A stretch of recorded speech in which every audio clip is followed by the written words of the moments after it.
Hey everybody, I wanted to spend some time going over the Rotten Egg Lab and what it looks like as a demo. So, in this lab, you are going to weigh out and combine 2 grams of sulfur with 3.5 grams of iron. So to do this, you're going to need an empty weighing boat. And you put the weighing boat onto the balance and you zero the balance. So we take the sulfur and you never add directly over the balance. We're going to take sulfur and we're going to put it into the weighing boat. And we put this here. Now we wanted 2 grams of this. And you can see on the balance that we have more than 2 grams, so we're going to take some out of here. And we never put anything back into the container. We never put anything back into this. Okay, so we're going to take this and we're going to put the extra into the waste container. Okay, and so eventually, after you do this, you'll get a weighing boat that has somewhere close to 2.0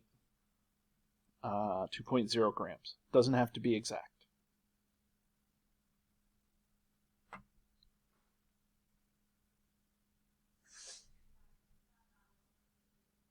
So now we're going to do the same thing with iron.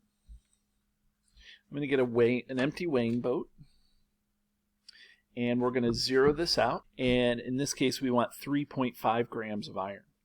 Okay, again, you never weigh on the weighing or on the balance. So we're going to take this and we're going to add iron to the weighing boat. And we add this, and this is way over. Excess will go into the waste container. And then eventually you will have around 3.5 grams of iron in a weighing boat. Okay. The next thing that we're asked to do is to record some of the physical properties of each of these. So I'm going to pick up the iron and I'm going to hold it up closer to the camera here. And you can see what the color is. You can see what the size of the particles are. You can get a feel for this. Now, I'm also going to, and I'm sure that many people know this, is we have a magnet. So I'm going to show you how this behaves when we take a magnet and put it underneath the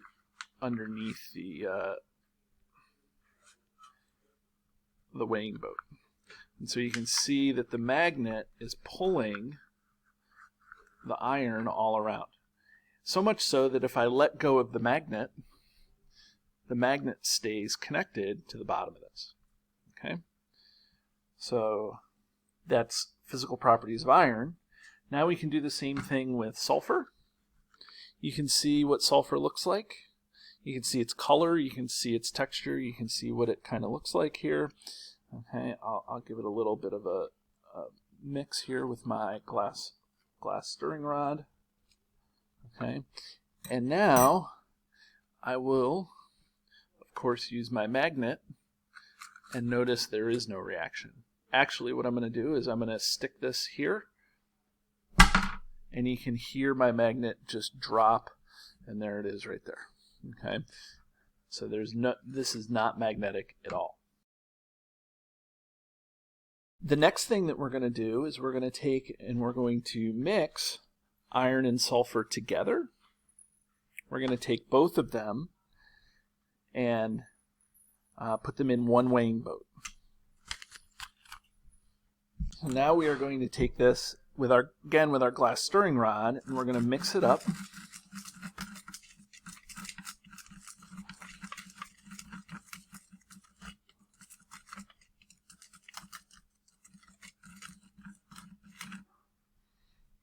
Okay.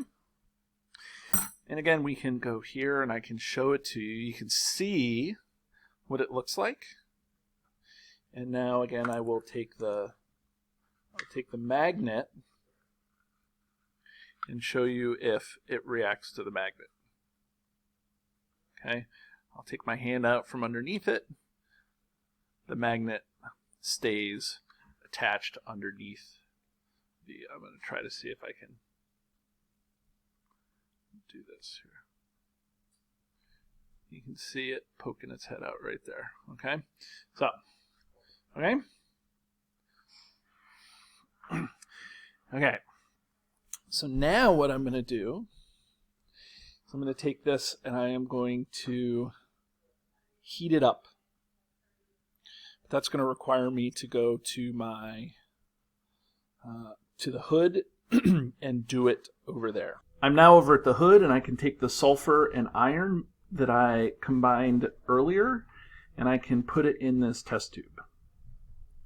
I fold the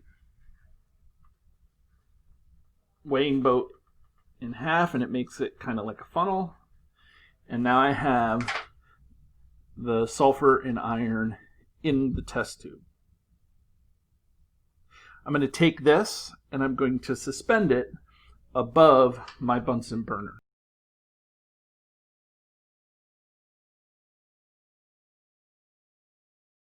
It's important that when you set this up to never point the Bunsen burner either straight up and always have it in an angle so that you don't do anything crazy. So now I'm going to light the Bunsen burner and start heating this. Okay, so I've turned off the light and now I have a Bunsen burner lit. You can see the blue in the hood.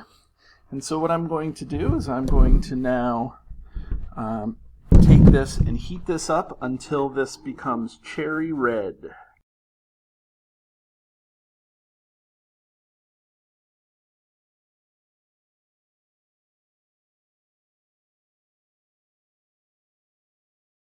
So I turned on the hood blower, and this is to get this heated up and so that everything is good. Now you can see that there's a orange flame coming off the back of this.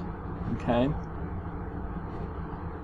I may have to turn off the blower. I'm going to turn off the blower.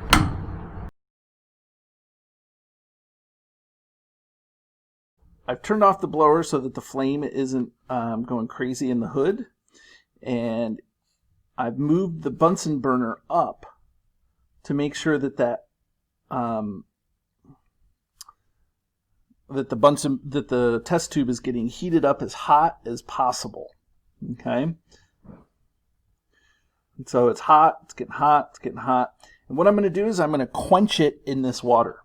Okay, I'm going to take that beaker of water and I'm just gonna put the test tube right inside. Actually, I'm gonna lift the beaker up right to the test tube. Okay, but I want the test tube to get really, really hot. And so what we know is that hot things and cool things is gonna cause some crazy stuff to happen. As soon as the blower comes on, I'm going to do this. Okay.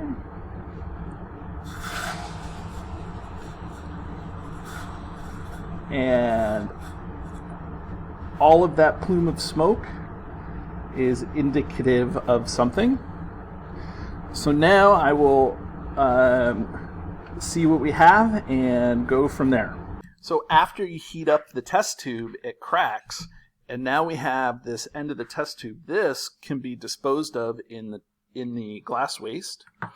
And now we have to get out the very carefully the thing that is in the end of this test tube.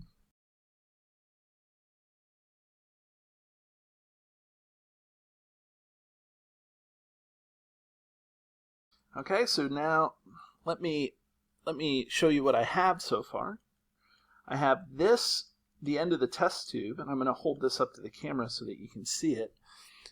Okay, you can see what it is. You can get an idea of its color and its texture a little bit. I'm poking at it. Notice what's happening. Not much. Let me see if I can get a good piece here. Okay, so when I do this, it isn't really magnetized. Okay, so that's the step through of the rotten egg lab, and there you have it.